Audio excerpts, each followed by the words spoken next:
और उन्नाव से एक बड़ी खबर सामने आ रही है। लखनऊ आगरा एक्सप्रेसवे पर भीषण हादसा। ये बड़ी जानकारी उन्नाव से सामने आ रही है। लखनऊ आगरा एक्सप्रेसवे पर भीषण हादसा हो गया। सड़क हादसे में 18 लोगों की मौत, 19 घायल।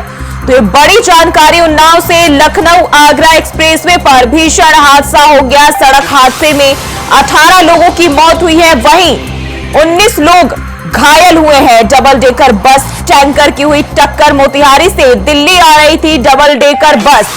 ओवरटेक के दौरान बस और टैंकर की हुई टक्कर। तो ये बड़ी जानकारी उन्नाव से। डबल डेकर बस और टैंकर की टक्कर हुई जिसमें 18 लोगों की मौत हो गई है, वही 19 लोग घायल बताए जा रहे हैं। तो उत्तर प्रदेश के उन्नाव में भीषण सड़क हादसा हुआ है और ये बड़ी जानकारी सामने आ रही। मोतिहारी से दिल्ली आ रही थी डबल डेकर बस और ओवरटेक के दौरान बस और टैंकर की टक्कर हुई है। तो ये जानकारी सामने आ रही है और ये बड़ा हादसा उन्नाव में लखनऊ आगरा एक्सप्रेसवे पर भीषण हादसा होने की खबर सामने आ रही है, जहां 18 लोगों की मौत हुई है। मोतिहारी से दिल्ली डबल डेकर बस आ रही थी और इस दौरान जो है सड़क हादसे में 18 लोगों की मौत हुई है, वहीं 19 लोग घायल भी हुए हैं।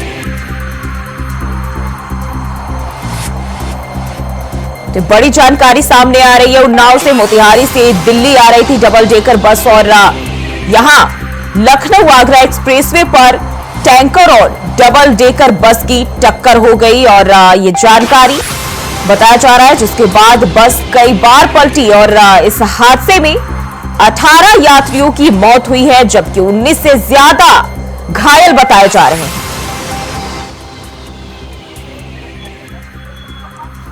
मोतिहारी बिहार से चली थी। उसका एक्सीडेंट एक दूध के टैंकर से 238 किलोमीटर 48 किलोमीटर का जो माइलस्टोन है नेशनल हाईवे आगरा और दिल्ली पर, उस पर एक्सीडेंट हुआ। पीछे से बस की भिड़ंत उस दूध के टैंकर से हुई, जिसमें अब तक 18 लोगों के मरने मृत्यु की पुष्टि हुई और लगभग 19 का इलाज जिसमें हम लोग CHC से प्राथमिक कराकर उसको जिला अस्पताल में रेफर किया है। क्या लग रहा है सर, बस तेज रफ्तार में थी? प्रथम दृष्टया जो हमारे पास सूचना आई है उसमें यही लग रहा है कि बस तेज रफ्तार में थी और पीछे से जो टैंकर है उसको टक्कर मारी। बाकी इलाज के लिए हमारी तैयारी है। हम लोगों ने करीब 6 नंबर जो कंट्रोल रूम के वो जारी भी कर दिए कि जो अलग अलग जनपदों के इसमें निवासी थे बस में, कुछ उत्तर प्रदेश के भी थे, कुछ बिहार के थे, वो उस नंबर पर फ़ोन करके सारी जानकारी ले सकते। टेक के दौरान जो है बस और टैंकर की टक्कर हुई और उत्तर प्रदेश के उन्नाव में भीषण सड़क हादसे की खबर सामने आ रही है। बताया जा रहा है लखनऊ आगरा एक्सप्रेसवे पर ये टैंकर और डबल डेकर बस की टक्कर हुई है, जिसके बाद जो है बस कई बार पलटी और इस हादसे में 18 यात्रियों की मौत हुई है, 19 से ज्यादा घायल।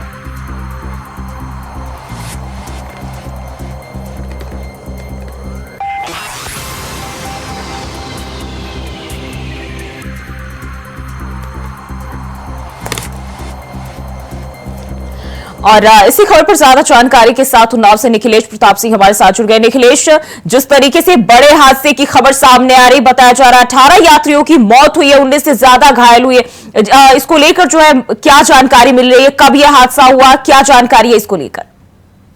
देखिए, बिल्कुल आपको बता दें कि ये पूरा हादसा जो है उन्नाव के लखनऊ आगरा एक्सप्रेस वे पर थाना बेहटा मुजावर क्षेत्र के गढ़ा गांव है, उसके सामने की घटना है। प्रातः एक सुबह डबल डेकर बस जो कि दिल्ली से रवाना होकर और वो बिहार से रवाना होकर दिल्ली जा रही थी, तो काफी यात्री सवार थे। सुबह करीब 6:30 या 6 बजे के लगभग जो बस थी डबल डेकर, वो वहाँ खड़े एक कंटेनर में जाकर उस भीषण भिड़ंत हो जाती है, जिससे उस बस में सवार 18 यात्रियों की मौके पर ही दर्दनाक मौत हो जाती है और जिसमें से 19 घायल हो जाते हैं। हालांकि तुरंत प्रशासन वहां पर पहुंचता है और रेस्क्यू अभियान चलाया जाता है। 19 घायलों के समुचित इलाज के उन्हें जिला अस्पताल भेजा गया है और राहत बचाव कार्य जारी है। लेकिन जो बात सामने निकल कर आ रही है कि कहीं ना कहीं ओवरटेक के चक्कर में बस दूध के कंटेनर से उसकी भिड़ंत हो गई। भीषण इतनी भिड़ंत थी कि बस के आगे के पूरे परखच्चे उड़ गए और जिसमें 18 यात्रियों की दुखद मौत हो गई, जिसमें एक बच्चा भी था और 2 महिलाएं भी सवार थी। जी। बिल्कुल निखिलेश, जिस तरीके से बड़े हादसे की खबर सामने आ रही है, कहीं ना कहीं इसमें जो है मौत के आंकड़े भी बहुत ही ज्यादा है, लेकिन क्या कोई किसी ऐसे शख्स से आपकी बात हो पाई है जो वहां मौके पर मौजूद रहा हो, जिसके पास इसको लेकर जानकारी हो कि यह हादसा हुआ?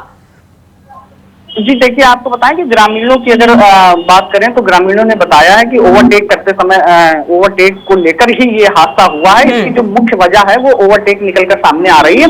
लेकिन आपको बता दें कि लखनऊ और आगरा एक्सप्रेसवे जो कि उन्नाव से होकर गुजरता, तो आए दिन यहाँ पर हादसों का इस तरह से हादसे हुआ करते हैं जिसमें कई यात्रियों की दुखद जान जाती है।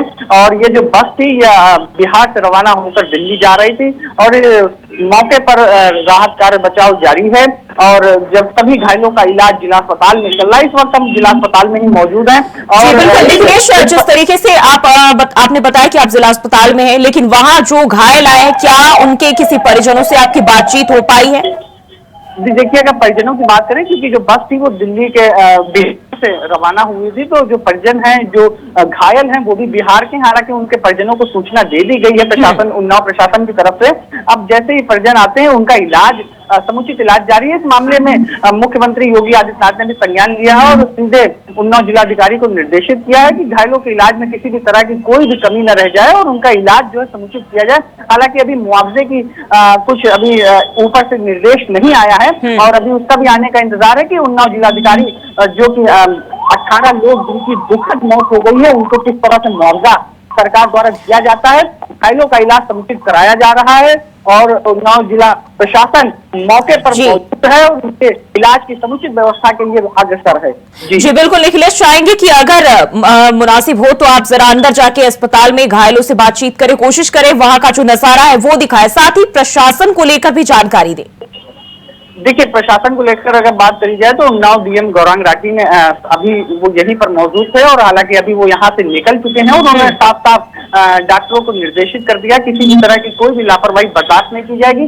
अगर घायलों की बात की जाए तो अभी उनके परिजनों को सूचना दी गई है, क्योंकि जो भी ज्यादातर परिजन है वो यहाँ के है नहीं, वो बिहार के हैं। हालांकि उनका इलाज जारी है।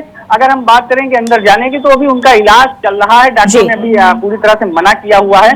किसी भी स्थिति में वो कुछ बताने की स्थिति में अभी उनकी वो स्थिति नहीं है कि वो कुछ बता सके, तो जिस कारण उनका इलाज चल रहा है। और अभी यही जिला प्रशासन के आला अधिकारी भी मौजूद हैं मौके पर, सीओ सिटी हैं। निखिलेश, जिस तरीके से बड़ा हादसा हुआ है और 18 लोगों की मौत हुई है, महिलाएं और बच्चे सभी शामिल रहे, तो क्या इसको लेकर जानकारी सामने आ रही कि कौन कौन से वर्ग के लोग हैं जो इसमें जिनकी मौत हुई है, साथ ही जो घायल है उनको लेकर जानकारी? देखिए, अगर बात की जाए तो ये डबल डेकर बस थी और जो कि एसी स्लीपर बस थी और इसमें करीब अगर बात की जाए तो कम से कम 50 यात्री से ऊपर, लगभग 50 यात्री के ऊपर इस बस में सवार थे, जिसमें 18 की मौके पर ही दुखद मौत हो गई है और जो कि 19 घायल हैं और कुछ को हल्की फुल्की चोटें भी आई हैं। हालांकि उनको इलाज की जरूरत नहीं थी, लेकिन जिला प्रशासन की तरफ से यही बताया गया जो अभी जिला अस्पताल में मौजूद हैं वो 19 घायल मौजूद हैं, उनका समुचित इलाज कराया जा रहा है और लगातार यहाँ पर भारी मात्रा में पुलिस बल भी मौजूद तैनात किया गया है। किसी भी तरह की कोई भी कमी न होने पाए इसके लिए लगातार निर्देशित किया जा रहा है जिला प्रशासन की तरफ से। इस हादसे पर उन्नाव सांसद साक्षी महाराज ने भी गहरा शोक प्रकट किया है। उन्होंने अपनी शोक संवेदनाएं व्यक्त की हैं और लगातार मुख्यमंत्री कार्यालय से भी लगातार निर्देशित किया जा रहा है। जी बिल्कुल निखिलेश, नजर बनाए रखिए, आपसे आगे भी अपडेट लेते रहेंगे। बहुत बहुत शुक्रिया फिलहाल के लिए।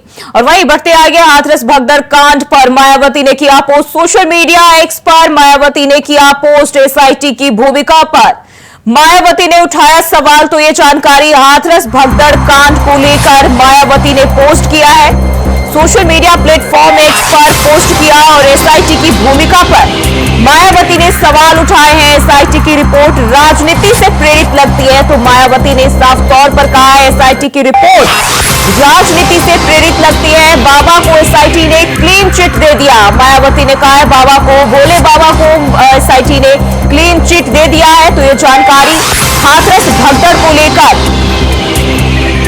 मायावती ने कहा एसआईटी की रिपोर्ट जो है राजनीति से प्रेरित लगती है, साथ ही साथ कहा कि बाबा को एसआईटी ने क्लीन चिट दे दिया है। तो ये पोस्ट आप देख सकते हैं, 121 लोगों की मौत, सरकार की लापरवाही। तो इसमें कहीं ना कहीं मायावती ने सरकार को घेरा है और कहा 121 लोगों की मौत में सरकार की लापरवाही है। साथ ही उन्होंने कहा कि बाबा को एसआईटी ने क्लीन चिट दे दिया है।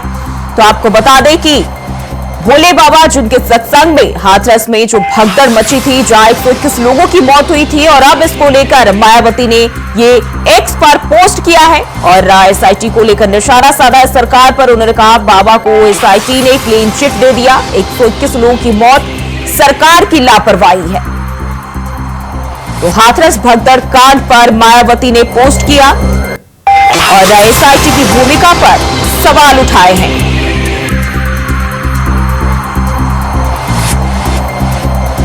तो हाथरस भगदड़ कांड को लेकर यह जानकारी, एसआईटी की रिपोर्ट राजनीति से प्रेरित लगती है और एसआईटी की रिपोर्ट को लेकर मायावती ने सवाल उठाए, कहा बाबा को एसआईटी ने क्लीन चिट दे दिया है। तो ये जानकारी सामने आ रही है।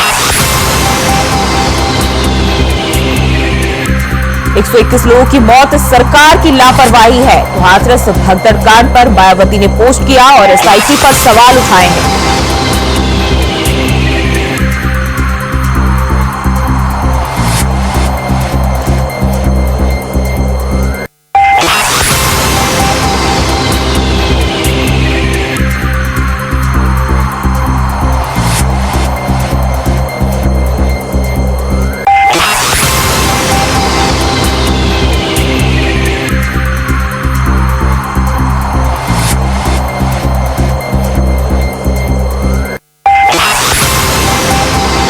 तो सोशल मीडिया एक्स पर मायावती ने पोस्ट किया है और हाथरस भगदड़ कांड को लेकर मायावती ने पोस्ट किया है और एसआईटी की भूमिका पर जो सवाल उठाए हैं। तो आपको बता दें, उन्होंने कहा एसआईटी की रिपोर्ट राजनीति से प्रेरित लगती है।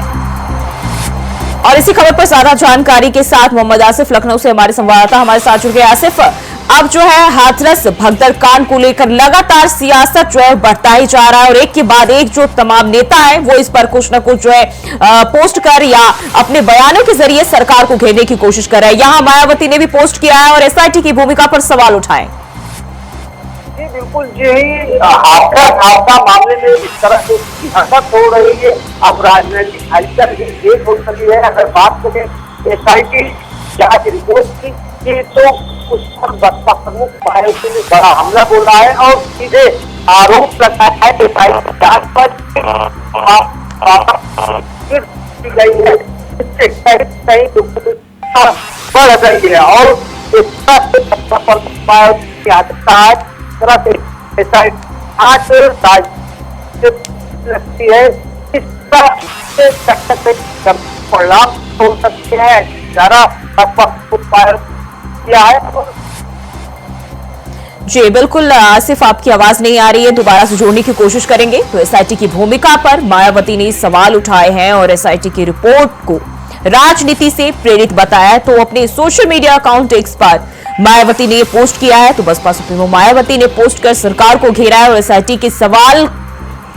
की जो भूमिका है उस पर भी सवाल उठाए हैं। तो हाथरस भगदड़ कांड को लेकर मायावती का यह पोस्ट, साफ तौर पर उन्होंने कहा है कि जो 121 लोगों की मौत हुई है इस भगदड़ के दौरान,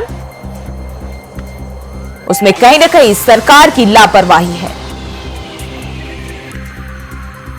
इसके साथ ही उन्होंने कहा कि एसआईटी की जो जांच है वो राजनीति से प्रेरित लगती है।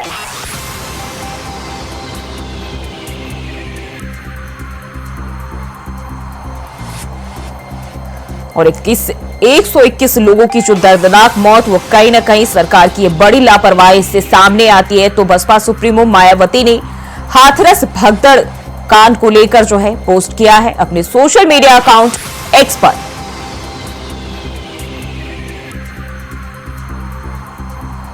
और एक बार फिर से आसिफ हमारे साथ जुड़ गए। आसिफ, हम बात करें तो जिस तरीके से उन्होंने एसआईटी की भूमिका पर सवाल उठाए हैं और इसके साथ ही उन्होंने ये भी कहा है कि ये जो रिपोर्ट है एसआईटी की राजनीति से प्रेरित लगती है, क्या मतलब निकाला जाए, क्या मायने?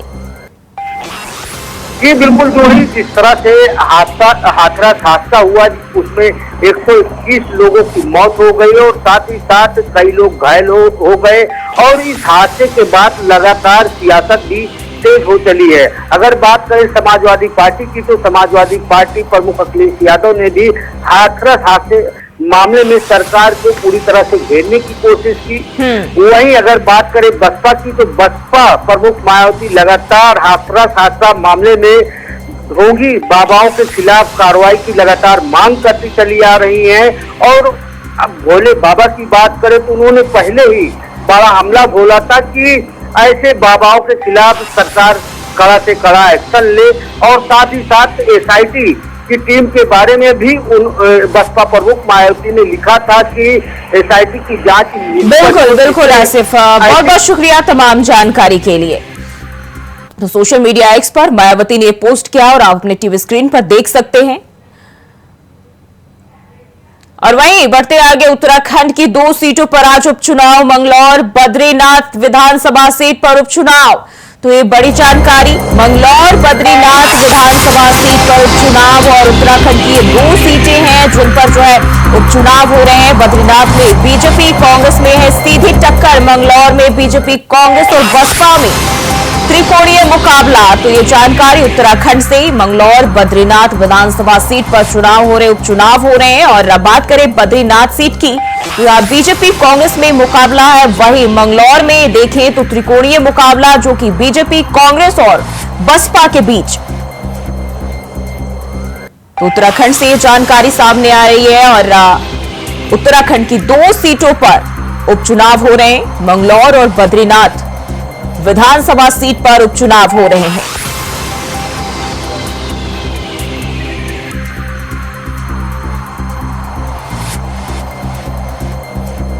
तो मंगलौर और बद्रीनाथ विधानसभा सीट पर उपचुनाव हो रहे हैं। बद्रीनाथ में बीजेपी कांग्रेस के बीच सीधी टक्कर है, यानी कि कांटे की टक्कर जो है कांग्रेस और बीजेपी के बीच। वहीं मंगलौर की बात करें तो यहां जो है लगातार पहले से बसपा का गढ़ रहा है और ऐसे में यहां त्रिकोणीय मुकाबला इस बार बीजेपी कांग्रेस और बसपा के बीच। तो उत्तराखंड की ये वो 2 सीटें हैं जिन पर तमाम लोगों की नजरें बनी हुई है। और बद्रीनाथ सीट की बात करें तो कांग्रेस और बीजेपी दोनों एक दूसरे को टक्कर दे रहे हैं। और इसी खबर पर ज्यादा जानकारी के साथ दीपक शाह कर्णप्रयाग से फोन लाइन पर हमारे साथ जुड़ गए। दीपक, जिस तरीके से 2 सीटों पर उपचुनाव हो रहे हैं मंगलौर और बद्रीनाथ सीट पर, अभी तक क्या अपडेट मिल रहे हैं? यहाँ पर मॉक ड्रिल किया गया, जिसके बाद से 8 बजे से विधिवत यहाँ पर 210 पोलिंग बूथ है उन पे मतदान जारी है। बात की जाए तो बद्रीनाथ विधानसभा की लगभग 1 लाख से अधिक यहाँ पर मतदाता है, जिनमें लगभग 52,000 के करीब यहाँ पर पुरुष और 48,000 में के करीब यहाँ पर महिलाएं वोटर है। लगभग 210 पोलिंग बूथ है और शांतिपूर्ण तरीके से यहाँ पर मतदान जारी है। और इस बार जिला निर्वाचन आयोग की बात की जाए तो यहाँ पर जो वोटर है उनकी सुविधा के यहाँ पर मॉडल बूथ भी है, इनके द्वारा यहाँ पर तैयार किया गया है। जगह जगह यहाँ पर दिव्यांग बूथ है, महिला वोट है, ताकि जो वोटर है वो आसानी से वोट कर सके, लेकिन किसी भी प्रकार से कोई दिक्कतें नहीं आई। जी बिल्कुल। और चुनावी प्रक्रिया की बात करें तो किस तरह से संपन्न कराए जा रहे हैं? 8 बजे से जो है शुरू हो चुका है, अभी तक के जो बात करें मतदाताओं की तो किस तरह से जो चुनाव संपन्न कराए जा रहे हैं? ये चुनाव की बात की जाए तो यहाँ पर सुबह 8 बजे से यहाँ पर चुनाव जारी है। जो भी पोलिंग बूथ है वहाँ पर अभी किसी भी प्रकार की कोई अभी शिकायत या कोई भी यहाँ पर अभी कोई सूचना नहीं आई है। बात की जाए तो जिला निर्वाचन पहले से यहाँ पर पूरी तरह से चुनाव को लेकर तैयार था। पहले ही उन्होंने यहाँ पर जो कर्मचारियों को है प्रशिक्षण दिया गया है। 8 जोनल में मजिस्ट्रेट और सेक्टर और 58 सेक्टर मजिस्ट्रेट की तैयारी की गई है और प्रत्येक बूथों से यहाँ पर पुलिस की टुकड़ियां भी मौजूद है। अगर किसी प्रकार से यहाँ पर कोई भी असुविधा यहाँ पर होती है तो सेक्टर मजिस्ट्रेट जिला निर्वाचन अधिकारी को यहाँ पर सूचना दी जाएगी। वही यहाँ पर ऑनलाइन ब्रॉडकास्टिंग माध्यम से 113 बूथों पर यहाँ पर लगातार यहाँ पर जिला निर्वाचन द्वारा निगरानी की जा रही है कि किसी भी दशा में अगर कोई भी चुनाव में व्यवधान उत्पन्न होता है तो उसे तुरंत ठीक कर दिया जाएगा। जी बिल्कुल दीपक, बहुत बहुत शुक्रिया फिलहाल तमाम जानकारी के लिए। तो बद्रीनाथ में बात करें तो बीजेपी और कांग्रेस में सीधी टक्कर है, वहीं मंगलौर जो है इस बार कहीं न कहीं बसपा के लिए भी इज्जत की बात बनी हुई है। और बढ़ते आगे, रुड़की से खबर सामने आ रही, मंगलौर में उपचुनाव के दौरान हंगामा। ये बड़ी जानकारी रुड़की से, मंगलौर में उपचुनाव के दौरान हंगामा, लीबरहेड़ी गांव में भारी हंगामे की खबर सामने आ रही। बीजेपी के कार्यकर्ताओं पर लगे गंभीर आरोप, एक समुदाय के लोगों को वोट डालने से रोकने का आरोप लगाया गया है। तो ये जानकारी, बीजेपी कार्यकर्ताओं पर लोगों से मारपीट के भी आरोप लगाए गए हैं और बीजेपी कार्यकर्ताओं पर गोली चलाने के भी आरोप। तो ये रुड़की से बड़ी जानकारी, मंगलौर में उपचुनाव के दौरान हंगामा होने की खबर सामने आ रही है। बीजेपी कार्यकर्ताओं पर लोगों से मारपीट करने की आरोप, लीबरहेड़ी गांव में जो है हंगामे की खबर जो है वो सामने आ रही है। और मंगलौर में उपचुनाव के दौरान हंगामा और लीबरहेड़ी गांव में भारी हंगामे की खबर जो है सामने आ रही है। तो वहीं बीजेपी कार्यकर्ताओं पर गोली चलाने के भी आरोप लगाए गए हैं। एक समुदाय के लोगों को वोट डालने से रोकने का आरोप लगाया गया है। तो ये जानकारी, बीजेपी कार्यकर्ताओं पर आरोप लगाया गया है। तो उपचुनाव के दौरान मंगलौर में हंगामा होने की खबर सामने आई है, बड़ी जानकारी। और फिलहाल के लिए बुलेटिन में बस इतना ही। खबरों के लिए बने रहिए इंडिया वॉइस के साथ।